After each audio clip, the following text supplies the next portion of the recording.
Ceci est un livre audio autogénéré par Google. Recherche asiatique. Collection dirigée par Philippe Delalande. Dernière parution. Jean-Claude Pivin, Les semailles des Kourouches. Extrait choisi du Mahabharata, 2012. 51 Hong, La renaissance des campagnes en Corée du Sud 1960 à 2012, 2012. Marion Fromentinlibouthet. L'image du Laos au temps de la colonisation française, 1861 à 1914, 2012. Philippe Gendreau, Pierre-Marie Gendreau, un missionnaire vendéen au Tonkin, 2012.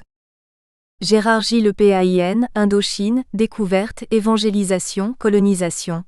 Une histoire coloniale oubliée, tome 1, 2012.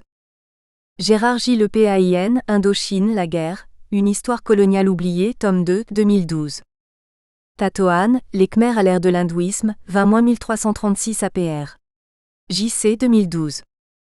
Linda Hainouch, Le don chez les Jaïns en Inde, 2012. Kwang Dongvu, Histoire de la Chine antique, tome 1 et 2, 2011.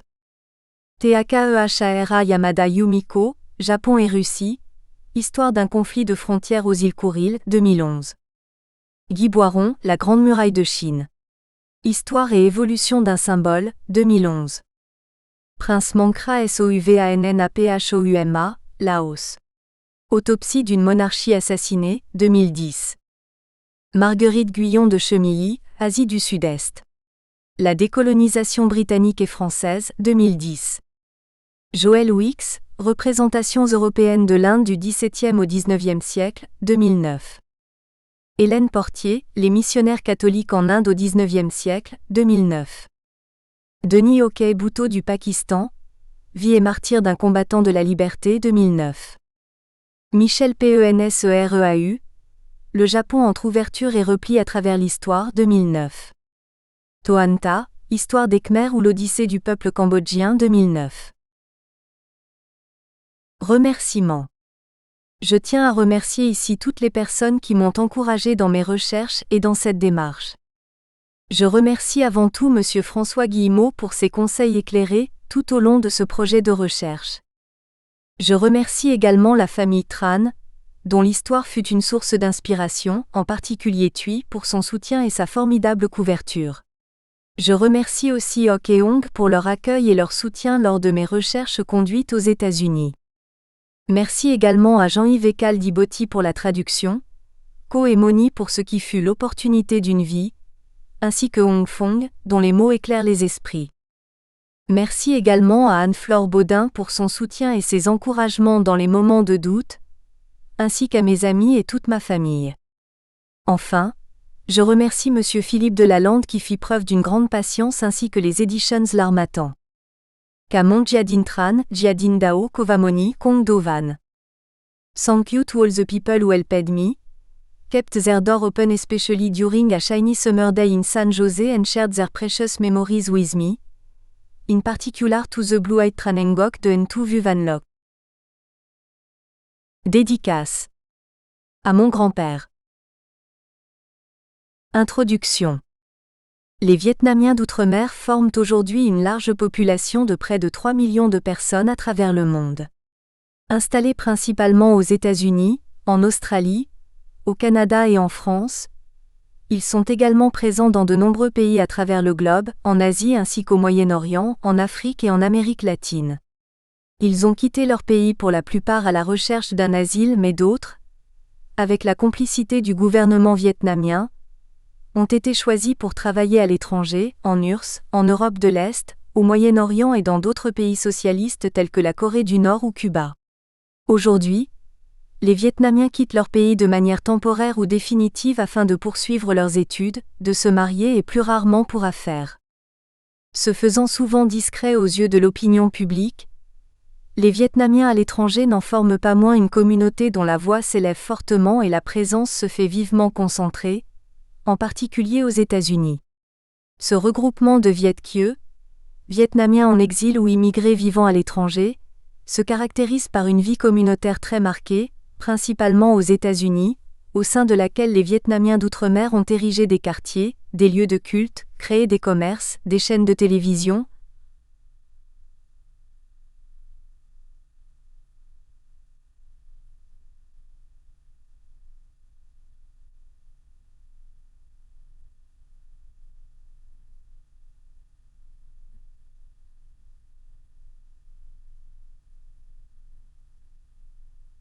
radio, journaux et magazines en langue vietnamienne, constitués par et pour la communauté vietnamienne. L'émergence de telles communautés à travers le monde n'est cependant pas homogène et leur poids notamment politique reste variable. Comment ces communautés vietnamiennes se sont-elles formées au regard du phénomène massif d'exode amorcé en 1975 ? Qui sont ces Vietnamiens qui ont quitté leur pays ? Pourquoi et quels ont été leurs parcours jusqu'à l'attribution d'un asile définitif ? Comment aujourd'hui se souviennent-ils de cette étape de leur vie ? Approche contextuelle.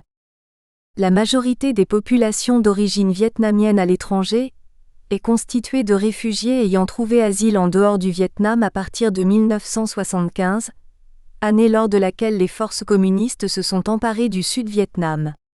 Précédemment, les Vietnamiens d'outre-mer, peu nombreux, se trouvaient en grande majorité en Asie du Sud-Est, Cambodge, Laos, Thaïlande, et en France métropolitaine ou dans ses territoires d'outre-mer tels que la Nouvelle-Calédonie.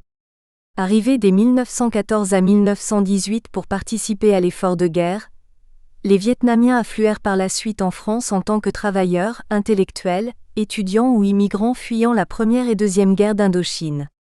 Rapidement, ces derniers connurent un engouement politique intense dans la perspective de l'indépendance et de l'autonomie du Vietnam sous domination française. Quelques-uns immigrèrent également aux États-Unis. 1975, date charnière, marque donc le début d'un afflux massif de milliers de Vietnamiens vers les pays d'Asie alentour. Bien qu'une catégorisation des différentes vagues de réfugiés soit approximative et toujours délicate, dans la délimitation de phénomènes indéniablement imbriqués, il apparaît toutefois indispensable de fournir un aperçu des événements et des caractéristiques mêmes de l'afflux au fil des ans, en corrélation avec les différentes tendances déjà observées par quelques chercheurs. Les motivations des Vietnamiens à quitter leur pays ont été influencées de manière indirecte par le contexte historique de l'époque, contexte de guerre effective marqué par les deux premières guerres d'Indochine sous fond de guerre froide et de guerre civile. Après la lutte pour l'indépendance du Vietnam sous domination française, le pays fut divisé au XVIIe parallèle conformément aux accords de Genève de 1954, et ce jusqu'aux élections prévues pour 1956 destinées à fixer le sort du Vietnam et son unification sous une autorité commune. Au nord, les forces communistes prirent le pouvoir tandis qu'au sud, le président Ngo Dinh Diem, fervent catholique, fut porté à la tête du gouvernement de la République du Vietnam. Celui-ci refusa d'organiser les élections prévues en 1956 par les accords de Genève, qu'il n'avait par ailleurs pas signés. De 1954 à 1956, 870 000 Vietnamiens quittèrent le Nord-Vietnam par leurs propres moyens ou furent évacués pour s'installer au sud. Des villages catholiques entiers prirent la fuite ainsi que de nombreux bouddhistes, protestants mais aussi intellectuels, propriétaires terriens, agriculteurs, pêcheurs et enfin chinois, victimes de l'abolition de la propriété privée, également perçus par les autorités communistes comme des traîtres ayant collaboré avec les Français. Selon John K. Whitmore, 40 000 Chinois d'origine auraient ainsi fui au Sud-Vietnam en 1954 et 1955. Malgré l'autorisation officielle du déplacement de population prévue entre 1954 et 1956 par les accords de Genève, les autorités communistes entreprirent de nombreux contrôles afin d'empêcher la fuite des Vietnamiens. Dans le sens inverse, environ 155 000 Vietnamiens favorables au nouveau pouvoir communiste quittèrent le Sud pour rejoindre la République démocratique du Vietnam.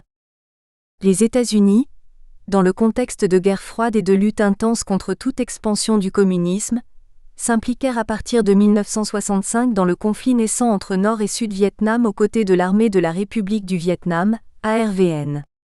Face à la résistance de l'armée populaire soutenue au Sud par le Front national pour la libération du Vietnam, FNL, aux offensives violentes comme celle du Tay en 1968 et au mécontentement grandissant de l'opinion publique aux États-Unis, le gouvernement américain décida, suite à l'accord de paix signé en 1973, le retrait progressif de ses forces armées.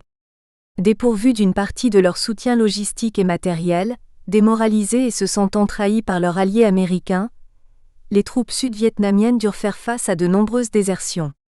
Les forces communistes avancèrent dès lors rapidement et prirent Saïgon le 30 avril 1975. Les Vietnamiens, fortement affectés pendant cette période de guerre, se déplacèrent vers les grandes villes du Sud, fuyant l'avancée des communistes mais aussi les bombardements américains dans les campagnes. Une partie de la population vietnamienne quitta alors le pays, mais en très faible proportion. Quelques-uns choisirent notamment d'immigrer en France. Déjà face à l'approche des forces communistes, lors du dit prélude de la diaspora amorcé en 1975, terme adopté par Enya Monsieur Vo, environ 135 000 réfugiés du centre-Vietnam avaient été évacués par des bateaux américains ou étrangers, d'abord à Nha Trang puis à Vung Tau ou sur l'île de Pho Quoc. 750 000 Vietnamiens s'étaient également enfuis par leurs propres moyens, par la rivière, par bateau côtier, à l'aide de véhicules ou à pied, et enfin 2700 orphelins avaient été évacués aux USA dans le cadre de l'opération Baby Lift, parmi eux de nombreux Amérindiens.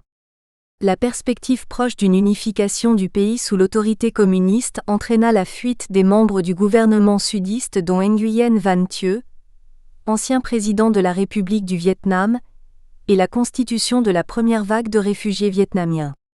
Les allées et venues d'hélicoptères américains à compter du 29 avril 1975 permirent d'évacuer 7000 personnes, 1400 Américains, 5600 Vietnamiens et 85 ressortissants de pays tiers. Beaucoup de Vietnamiens désireux de quitter leur pays ne purent néanmoins s'échapper. À partir du 30 avril, les bateaux américains déjà postés hors des eaux territoriales dans le cadre de l'opération New Life récupérèrent 60 000 réfugiés. 20 000 Vietnamiens débarquèrent aux Philippines à bord de 32 bateaux de la marine sud-vietnamienne. Au total, 125 000 Vietnamiens quittèrent leur pays pendant les dernières semaines de la guerre. Les bases américaines de Guam et Subic Bay furent rapidement remplies de réfugiés en attente d'être réinstallés dans un pays d'accueil. D'après l'étude menée par Cho Nguyen et Toan Luong, seulement 100 000 Vietnamiens s'enfuirent suite à la campagne d'évacuation initiée par Washington, pour la plupart d'anciens membres des agences américaines, des officiers gouvernementaux de haut rang de la République du Vietnam, des officiers militaires et leurs familles. Selon les deux auteurs, 1373 Américains et 5695 Vietnamiens furent emmenés par 81 hélicoptères à la 7e flotte dans le Pacifique, et 30 000 personnes transportées par la marine sud-vietnamienne.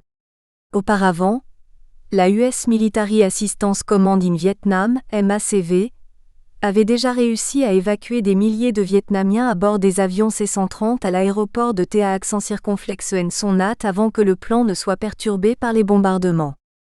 Qu'ils aient été évacués en hélicoptère par les Américains ou secourus par la US Navy ou des navires commerciaux après avoir quitté le Vietnam par bateau, ils sont plus de 140 000 à avoir fui le nouveau régime en place.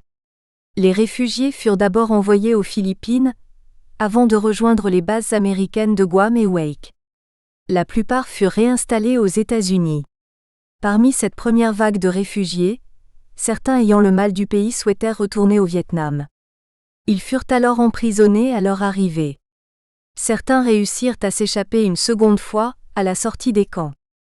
La fuite massive de nombreux Vietnamiens n'est cependant pas à l'époque un phénomène isolé, puisqu'elle s'inscrit dans un mouvement plus large d'exode de nombreux Cambodgiens et de Laotiens cherchant refuge dans les pays alentours et au-delà dans les pays occidentaux, parmi eux le peuple montagnard Hmong. Le contexte politique qui prévaut lors des premières vagues de départ en 1975 se veut alors particulier, puisque dans ces trois pays, les forces communistes ont pris le pouvoir. Le phénomène Boat People, Thuyen Nha accent circonflexe N. Suite à cette première vague de réfugiés, rien ne laissait présager un nouvel afflux massif et interminable plus connu sous le nom du phénomène Boat People.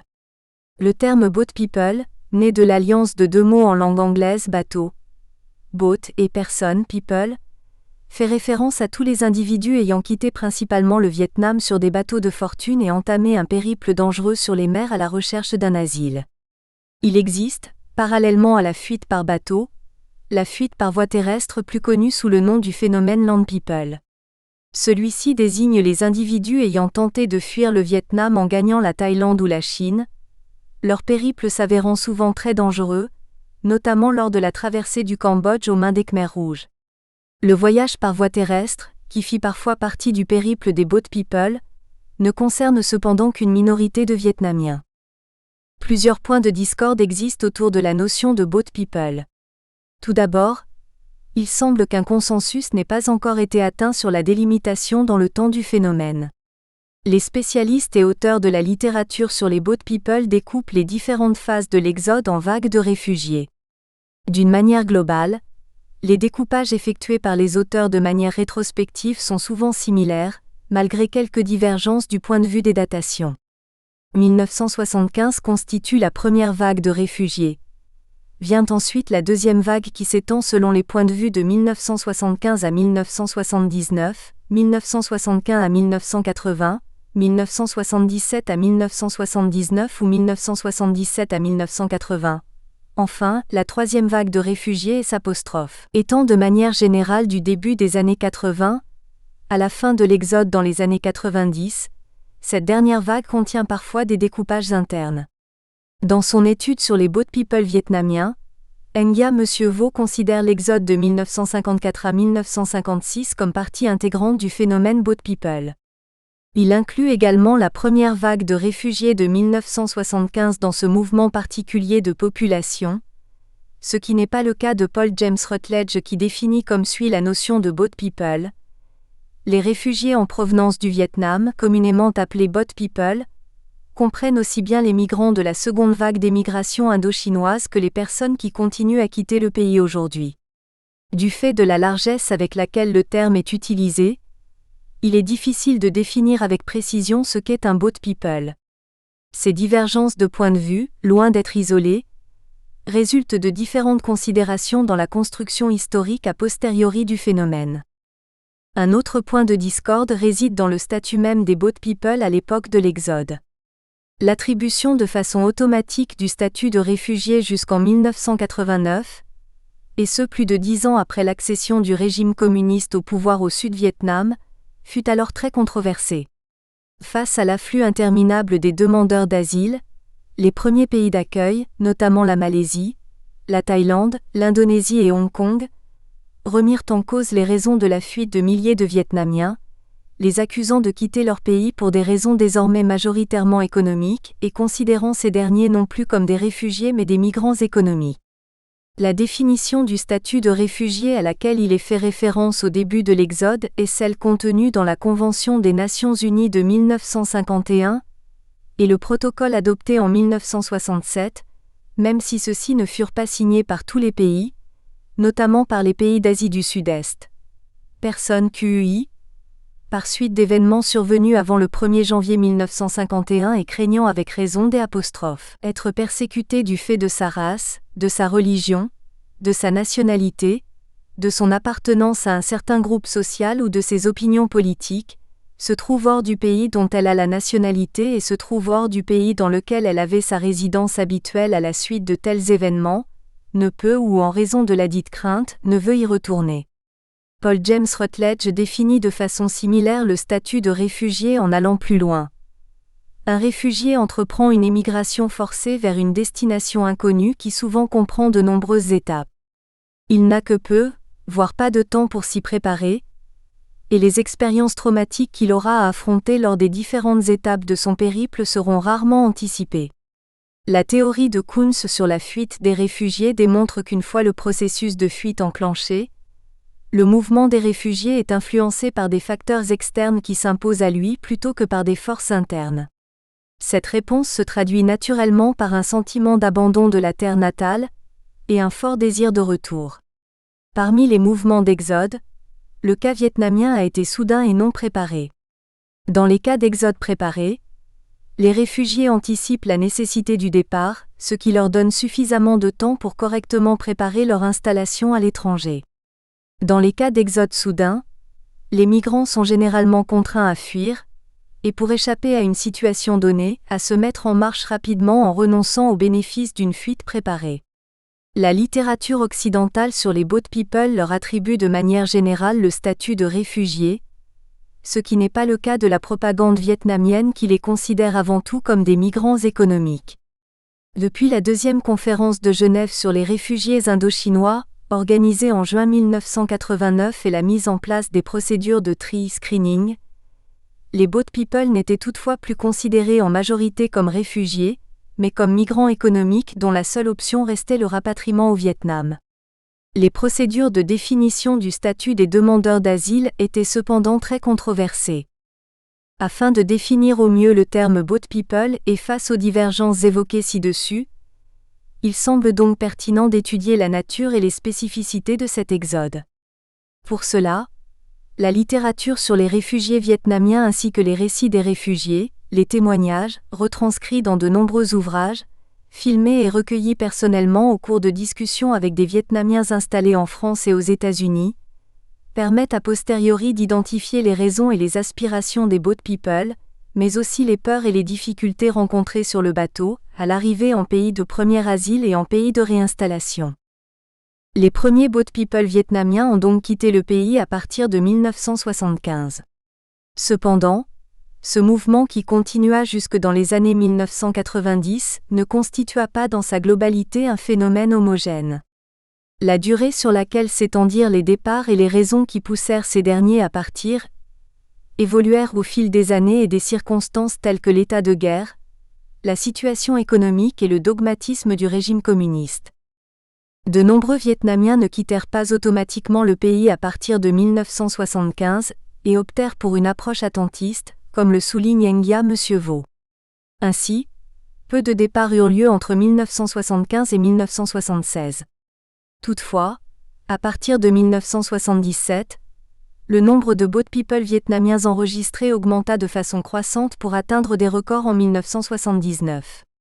Cette seconde vague de réfugiés fut constituée en majorité de Vietnamiens sudistes, parmi eux des catholiques ayant déjà fui le Nord-Vietnam après les accords de Genève en 1954, et des Sino-Vietnamiens. Cet exode fut en grande partie lié à la mise en place de la politique du nouveau régime communiste au Sud-Vietnam. L'aspiration à la liberté, la peur des zones économiques nouvelles et des camps de rééducation, les différentes mesures socialistes liées à la nationalisation des entreprises et l'anéantissement de tout commerce privé, la mise en circulation d'une nouvelle monnaie en 1978 et la perspective d'une troisième guerre indo-chinoise constituèrent des facteurs décisifs dans la fuite de nombreux individus.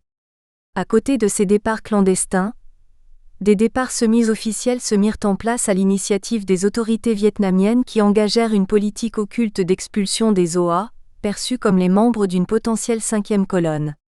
Ces départs, se fondant alors dans le sillage des Boat People, éveillèrent les soupçons de la communauté internationale, notamment lors de l'arrivée de bateaux tels que le Haiyong contenant quelques 2500 réfugiés vietnamiens à son bord en 1978. L'exode sans précédent des Vietnamiens doit également être replacé dans le contexte de la rupture sino-soviétique, amorcée dès 1959 et renforcée dans les années 60.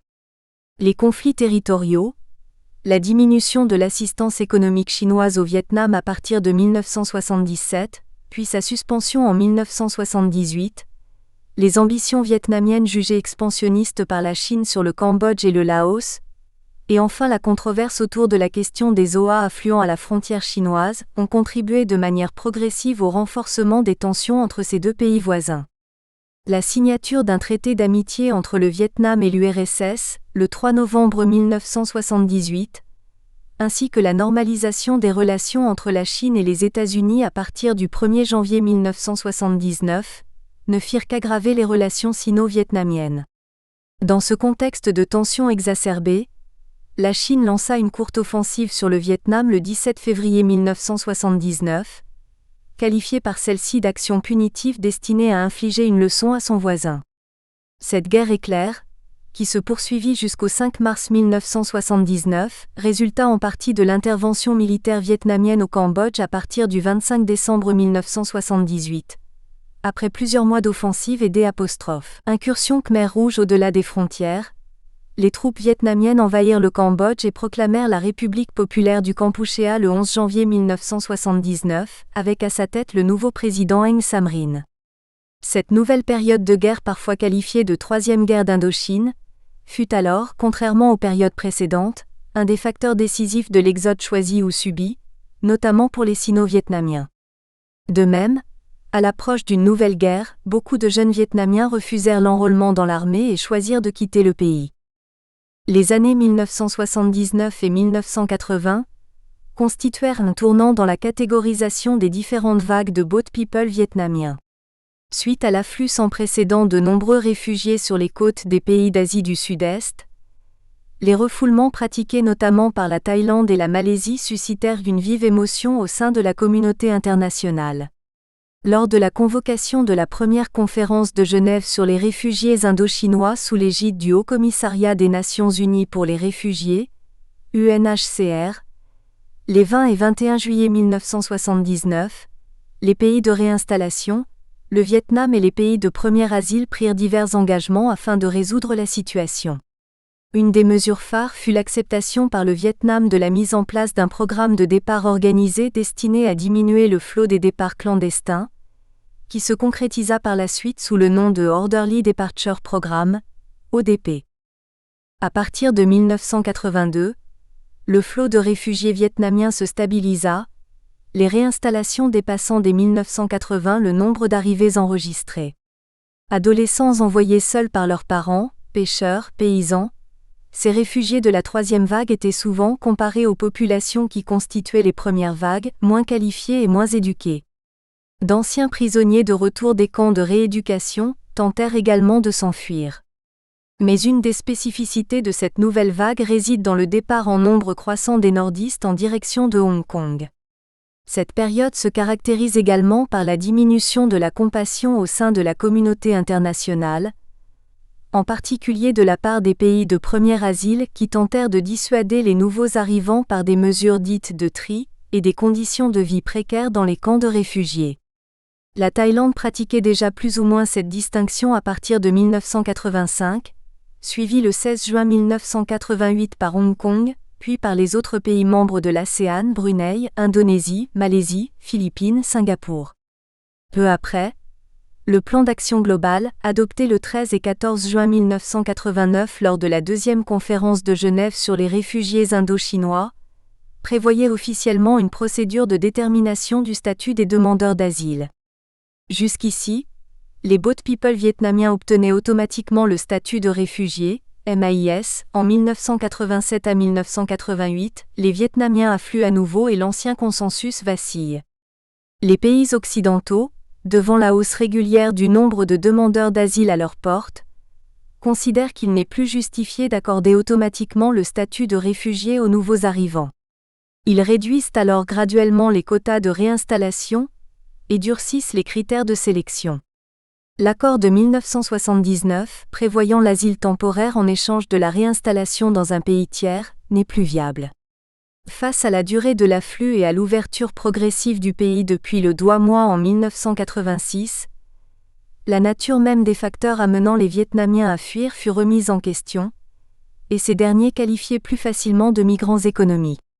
Selon certains, cette augmentation soudaine des demandeurs d'asile pendant les années 1987, 1988 et 1989 aurait été liée à l'annonce de la mise en place des procédures de tri, notamment à Hong Kong, les Vietnamiens se pressant pour quitter le pays avant que les portes ne se referment. À partir de 1990, le flot des boat people se tarit progressivement pour s'arrêter définitivement en 1996 alors que le programme des départs organisés englobait la majeure partie des réfugiés vietnamiens, atteignant quelques 86 000 départs organisés en 1991 et 1992.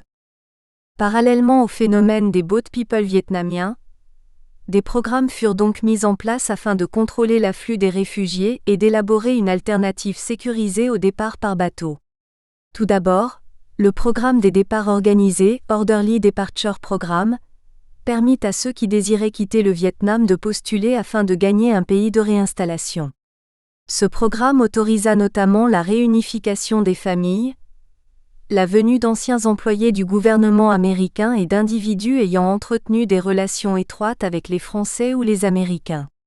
Cependant, des désaccords entre États-Unis et Vietnam au milieu des années 80 ont abouti à la suspension par le Vietnam des entretiens de candidats ODP à Ho Chi Minh Ville en 1986. Le programme fut par la suite de nouveau opérationnel. Un autre programme nommé HO, issu d'un accord signé en 1989 entre Hanoï et le gouvernement américain suite à 7 années de négociations, autorisa les prisonniers des camps de rééducation qui avaient servi le gouvernement de la République du Vietnam avant avril 1975 à être réinstallés à l'étranger. Ceux-ci devaient avoir séjourné au moins 5 années dans les camps, puis cette date fut réduite à 3 années. Au moment de quitter le pays, les réfugiés vietnamiens rapportent souvent leur crainte d'être arrêtés par les autorités, de ne pouvoir s'enfuir et d'être envoyés en camp de rééducation.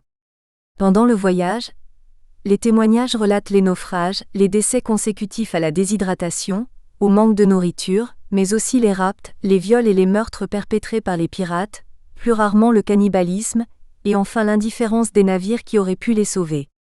Aussi, les demandeurs d'asile vietnamiens étaient parfois amenés à couler leurs bateaux face au refoulement à l'arrivée en Malaisie, en Indonésie, en Thaïlande, premier pays d'accueil des Boat People. Ils étaient ensuite confrontés à des conditions de vie précaires dans les camps de réfugiés souvent surpeuplés, comme à Hong Kong ou sur l'île de Pulau Bidong, Malaisie, en attendant d'obtenir une place pour un deuxième pays d'accueil, parfois après des années d'attente. Certains camps proposaient un apprentissage linguistique ainsi qu'une formation professionnelle aux réfugiés. En fonction de leurs compétences propres, linguistiques et professionnelles, de leurs liens familiaux à l'étranger et de leur éligibilité ou non au statut de réfugié à partir de 1988 pour Hong Kong et de 1989 pour les autres pays, ceux-ci étaient ensuite envoyés dans un pays d'accueil définitif, à savoir pour la plupart les États-Unis, l'Australie, le Canada et la France. Une fois leur pays de réinstallation défini, les réfugiés étaient alors dispersés au sein des camps de transit. Cette étape constituait une transition entre les camps de réfugiés et le pays de réinstallation, lors de laquelle les Boat People suivaient des cours de langue et de culture du futur pays d'accueil. La fuite des réfugiés vietnamiens s'inscrit donc sur plus de 20 ans. Débutant en 1975, l'exode des Boat People ne s'acheva que tardivement dans les années 1990. Au Canada et aux États-Unis, la réinstallation des derniers Vietnamiens ayant trouvé un premier asile aux Philippines se poursuivit encore jusqu'à la fin des années 2000. L'arrêt de cette crise apparaît donc peu qualifiable, puisque ses conséquences directes se font encore sentir récemment en termes de mouvement de population. Les enjeux mémoriels. Après avoir défini et contextualisé notre objet d'étude, il convient désormais de préciser l'angle d'approche adopté.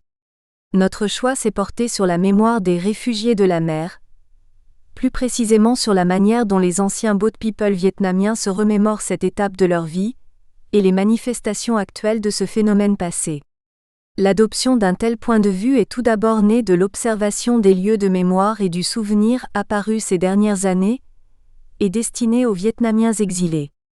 Stèles, monuments en l'honneur des Boat People, mais aussi musées ou expositions temporaires, participent du processus de constitution et d'expression de cette mémoire naissante. En voici quelques exemples. En 2006, à l'initiative de la communauté vietnamienne, une stèle fut inaugurée à Genève en l'honneur des Boat People, après les 2 tentatives avortées en Malaisie et en Indonésie, pays qui sous la pression de la diplomatie vietnamienne firent abattre les 2 stèles érigées en 2005. The Museum of the Boat People and the Republic of Vietnam, Vien Bao Tang Thuyen Nha accent circonflexe va Vietnam Congoa, situé dans History Park à San José, Californie, et le projet avancé d'un musée sur les Boat People à Ottawa constituent les 2 premières entreprises de création d'un musée consacré aux réfugiés de la mer vietnamiens. Diverses expositions se multiplient également sur les Boat People ou de manière plus large sur les Vietnamiens d'outre-mer, comme celle qui est tenue en 2008 à Douarnenez intitulée Voyage au bout de la mer, et en 2009 à 2010 à Rennes, Boat People, bateau de l'exil, ou encore l'exposition mobile Exit Saigon, Ante Little Saigon qui s'est tenue de 2007 à 2010 aux États-Unis. La multiplication de témoignages, ouvrages de réflexion et documentaires photographiques sur l'exil des Vietnamiens, tels que par exemple l'œuvre d'Andrew Lam sur la diaspora vietnamienne et celle de Brian Dohan sur les derniers Boat People vietnamiens aux Philippines, participent également de la constitution de cette mémoire. Enfin, dans l'univers cinématographique, quelques films célèbres au sein des communautés vietnamiennes exilées relatent l'histoire des Boat People, tels que Journey from the Fall, Vuo Song, First Morning, Buoy Sang Do Nam, ou encore le spectacle de la compagnie musicale Asia intitulé Latu Tu Chien Truong. Des ouvrages littéraires et scientifiques sur le périple vietnamien firent leur apparition dès la fin des années 70 et le début des années 80. Il semble toutefois qu'aujourd'hui les ouvrages de témoignages, ouvrages sur les communautés vietnamiennes de réfugiés et films en langue vietnamienne soient majoritairement destinés à un public d'origine vietnamienne.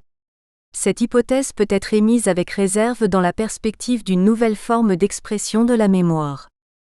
Outre les différents supports de cette mémoire collective, divers actes de revendication des communautés vietnamiennes à l'étranger, notamment aux États-Unis, comme les défilés sous le drapeau jaune à 3 bandes horizontales rouges symbolisant la République du Vietnam, sont autant d'actes politiques qui ravivent le souvenir des Boat People, le pourquoi de leur présence ici et de leurs racines là-bas.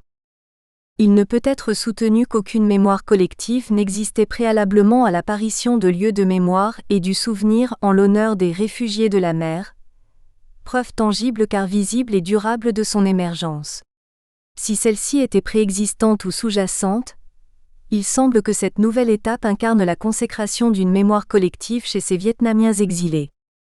Avant d'engager une réflexion sur les manifestations de cette mémoire en constitution et les enjeux qui en découlent, il faut se doter d'outils afin de la définir et de l'analyser. Comme le souligne Christelle Fraissé dans son étude sur la mémoire collective des minorités, définir la mémoire comme l'esprit en tant qu'il garde le souvenir du passé, le Petit Robert, 2002, marque bien l'aspect essentiel du passé pour l'inscription d'un individu dans son présent. La mémoire, c'est être vivant. L'amnésique, en perdant tout ou partie de sa mémoire, se perd lui-même.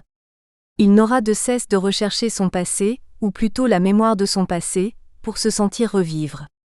Ce faisant, il se construira une nouvelle mémoire, c'est-à-dire une nouvelle vie. Pour un groupe ou une société, le processus est le même. Sans mémoire de leur passé, sans histoire, ils ne peuvent être. Il semble alors ne pas exister de distinction stricte entre mémoire individuelle et mémoire collective. En effet, selon Halbwachs, 1994, la mémoire n'est jamais strictement individuelle. En fait, l'individu, du fait de son inscription dans différents groupes sociaux, se souvient à l'aide des matériaux qui sont de nature sociale. Ce sont les représentations, les normes, les valeurs, les idées portées par le ou les groupes concernés. Par ailleurs, le souvenir s'élabore à partir d'un langage ainsi que dans un espace et un temps spécifiques à la société à laquelle l'individu prend part. Il utilise donc les cadres sociaux communs que sont le langage, l'espace et le temps comme des repères lui permettant cette construction.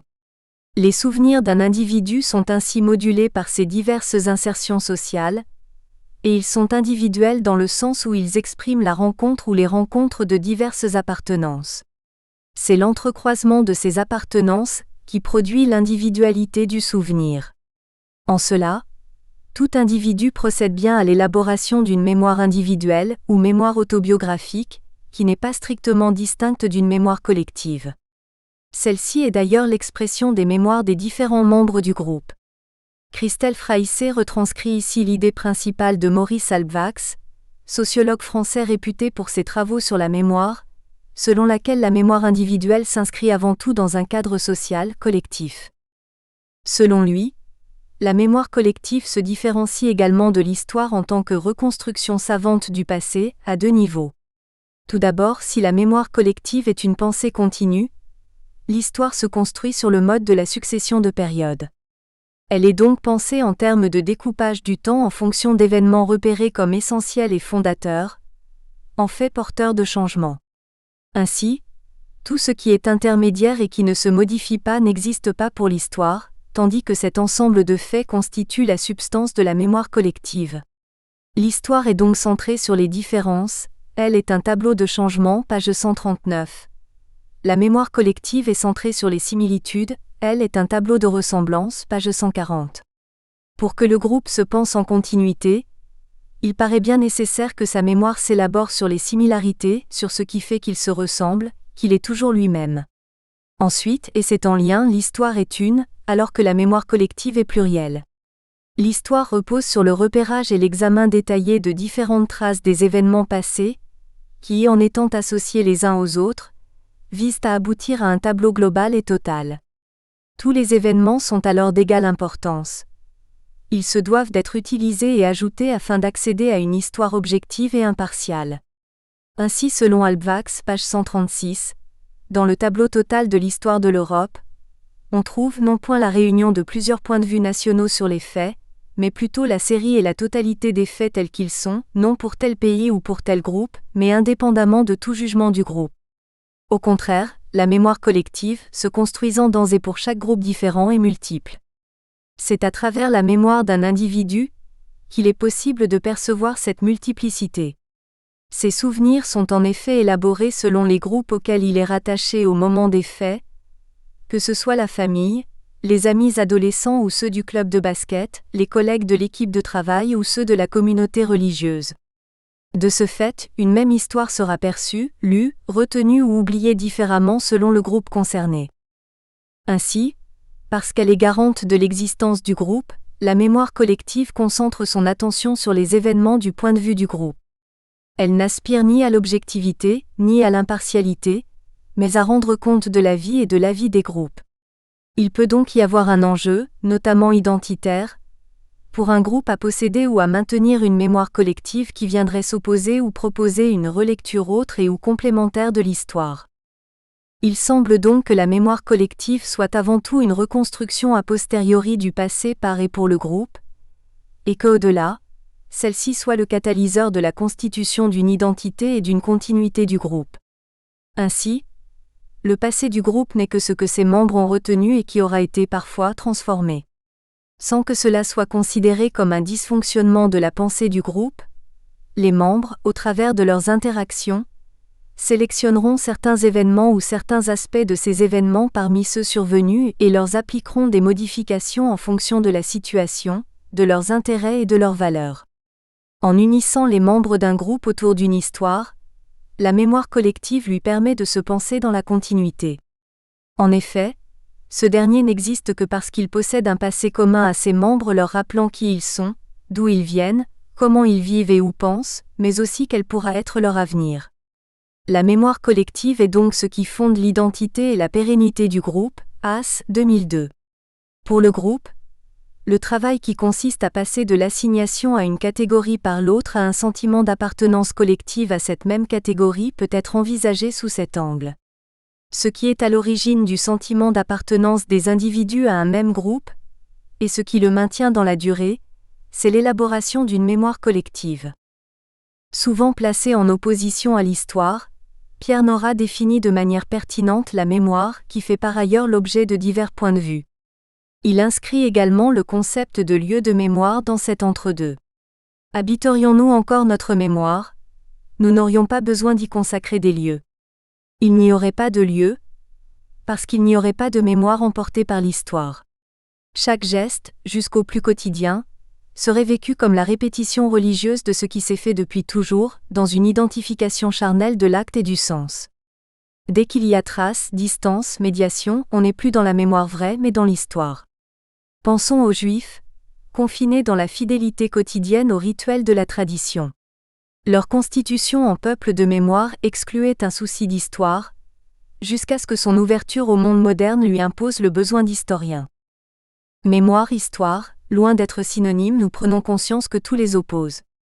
La mémoire est la vie, toujours portée par des groupes vivants et à ce titre, elle est en évolution permanente, ouverte à la dialectique du souvenir et de l'amnésie, inconsciente de ses déformations successives, vulnérable à toutes les utilisations et manipulations, susceptible de longues latences et soudaines revitalisations.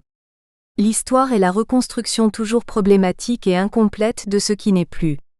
La mémoire est un phénomène toujours actuel, un lien vécu au présent éternel, l'histoire, une représentation du passé. Parce qu'elle est affective et magique, la mémoire ne s'accommode que des détails qui la confortent. Elle se nourrit de souvenirs flous, télescopants, globaux ou flottants, particuliers ou symboliques, sensibles à tous les transferts, écrans, censure ou projection. L'histoire, parce que opération intellectuelle et laïcisante, appelle analyse et discours critique. La mémoire installe le souvenir dans le sacré, l'histoire l'en débusque, elle prosaïse toujours.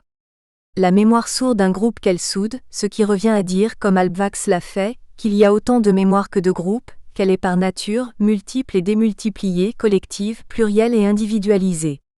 L'histoire, au contraire, appartient à tous et à personne, ce qui lui donne vocation à l'universel. La mémoire s'enracine dans le concret, dans l'espace, le geste, l'image et l'objet. L'histoire ne s'attache qu'aux continuités temporelles, aux évolutions et aux rapports des choses. La mémoire est un absolu, et l'histoire ne connaît que le relatif. Au cœur de l'histoire, travaille un criticisme destructeur de mémoire spontanée. La mémoire est toujours suspecte à l'histoire, dont la mission vraie est de la détruire et de la refouler. L'histoire est délégitimation du passé vécu. À l'horizon des sociétés d'histoire, aux limites d'un monde complètement historicisé, il y aurait désacralisation ultime et définitive. Le mouvement de l'histoire, l'ambition historienne ne sont pas l'exaltation de ce qui s'est véritablement passé, mais sa anéantisation. Sans doute un criticisme général conserverait-il des musées, des médailles et des monuments, c'est-à-dire l'arsenal nécessaire à son propre travail, mais en les vidant de ce qui, à nos yeux, en fait des lieux de mémoire. Une société qui se vivrait intégralement sous le signe de l'histoire ne connaîtrait en fin de compte, pas plus qu'une société traditionnelle, de lieu où ancrer sa mémoire. Selon Pierre Nora, Théaout, ce qu'on appelle aujourd'hui mémoire n'est donc pas de la mémoire, mais déjà de l'histoire. Tout ce qu'on appelle flambée de mémoire est l'achèvement de sa disparition dans le feu de l'histoire. Le besoin de mémoire est un besoin d'histoire. La mémoire se veut donc aujourd'hui archivistique, avide de supports et de repères. Elle privilégie la trace, le vestige, l'enregistrement. La matérialisation de la mémoire s'est ainsi en peu d'années prodigieusement dilatée, démultipliée, décentralisée, démocratisée. Elle n'est plus le reliquat plus ou moins institutionnel d'une mémoire vécue, mais la sécrétion volontaire et organisée d'une mémoire perdue. L'individu devient également son propre historien, part à la recherche de ses origines, de son identité, de ses appartenances. Face à la psychologisation de la mémoire, celle-ci devient un devoir pour chacun. Enfin, la mémoire qui s'inscrivait auparavant dans la continuité se meut aujourd'hui dans la séparation, la distance avec le passé. D'autres approches analysent la mémoire collective au regard du phénomène diasporique. Ces considérations, étudiées notamment par Michel Bruno dans son analyse sur les territoires de l'identité et la mémoire collective en diaspora, apportent des éléments nouveaux et quelques pistes de réflexion afin de comprendre ce phénomène de constitution et d'expression d'une mémoire collective chez les Vietnamiens exilés. Problématiques et méthodes. Plus de 30 ans après le commencement du phénomène d'exode amorcé en 1975, l'émergence d'une mémoire collective propre aux Vietnamiens réinstallés outre-mer fait question. Comment ces anciens boat people vietnamiens perçoivent-ils et racontent-ils aujourd'hui leur histoire ? Et surtout, comment la mémoire collective des Vietnamiens d'outre-mer se matérialise-t-elle et pourquoi assistons aujourd'hui à son émergence ? L'expression de cette mémoire devenue visible n'est pas sans conséquence sur la balance politique entre une large communauté exilée et l'État socialiste vietnamien. Dans cette perspective, les enjeux liés à la mémoire sont doubles pour les communautés vietnamiennes exilées, d'une part dans la création de communautés à tendance diasporique dont la quête identitaire est avérée, et d'autre part, dans l'incarnation d'un contre-pouvoir substantiel face aux autorités en place dans le pays d'origine. Les enjeux mémoriels, identitaires et au-delà politiques, liés à la constitution et l'expression par les Vietnamiens d'outre-mer d'une mémoire collective, seront donc ici au centre de notre réflexion. Au-delà de la diversité des parcours, c'est l'idée d'une liberté acquise par la souffrance, souffrance de l'expérience elle-même, mais aussi sentiment de déchirement et de culpabilité face à la fuite du pays d'origine qui sont au cœur de la mémoire des esprits. La nécessité d'une décantation, ou digestion de cette expérience traumatique laisse place aujourd'hui à l'élaboration croissante de supports d'une mémoire collective. Ce phénomène s'inscrit plus largement dans l'hypothèse de la constitution d'une diaspora vietnamienne. Le concept de diaspora, aujourd'hui souvent mis en avant de façon parfois abusive dans nos sociétés globalisées, se nourrit d'un sentiment d'appartenance commune à un pays d'origine ainsi que de la constitution d'une mémoire collective amenant à la création d'une continuité généalogique et d'une contiguïté géographique, c'est-à-dire la constitution d'une unité à travers la diversité, la multiplicité des emplacements.